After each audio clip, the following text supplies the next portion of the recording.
Memberikan tampilan yang beda di hari Lebaran biasa menjadi tradisi sebagian warga.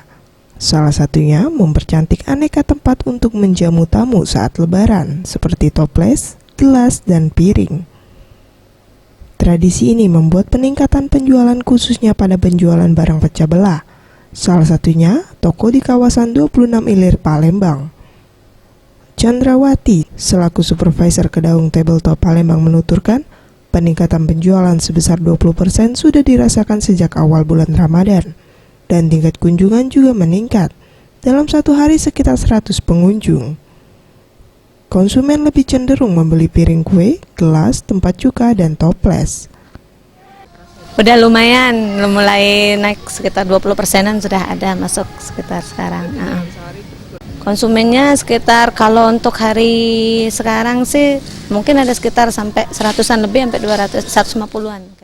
Ia menambahkan puncak penjualan akan terjadi pada H-7 hingga H-3 Lebaran. Mega Dwi Handayani, Seftiawan Rizky, Sriwijaya TV.